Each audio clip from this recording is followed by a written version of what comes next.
Aujourd'hui, demandez avec foi. Mais qu'il la demande avec foi, sans douter, car celui qui doute est semblable au flot de la mer, agité par le vent et poussé de côté et d'autre.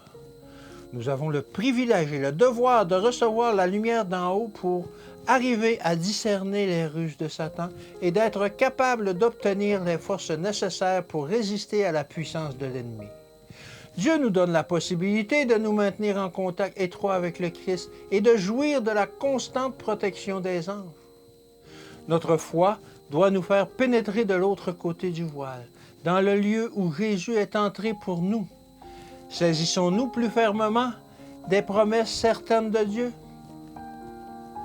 Ayons une foi manifeste, une foi qui s'empare de l'invisible, une foi inébranlable, immuable. Une telle foi assurera à nos âmes la bénédiction du ciel. L'éclat de la gloire de Dieu qui resplendit sur la face du Christ peut illuminer nos visages et se refléter sur notre entourage au point qu'on pourra vraiment dire de nous, « Vous êtes la lumière du monde ». C'est cette union de notre cœur avec le Christ et cette union seule qui communiquera la lumière au monde. Si cette lumière n'existait pas, la terre serait plongée dans les ténèbres les plus épaisses. Plus les ténèbres qui nous enveloppent sont épaisses, plus éclatante doit resplendir la lumière de la foi et de l'exemple chrétien.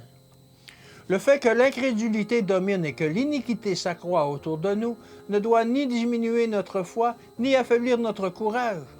Si nous cherchons Dieu de tout notre cœur, si nous travaillons avec zèle, si notre foi est inébranlable, alors la lumière resplendira sur nous comme elle l'a resplendi sur Enoch, le prophète fidèle.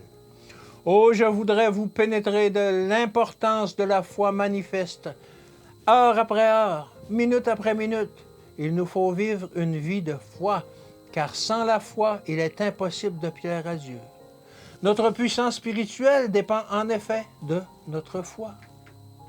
Que Dieu vous bénisse et qu'il vous garde, et à demain.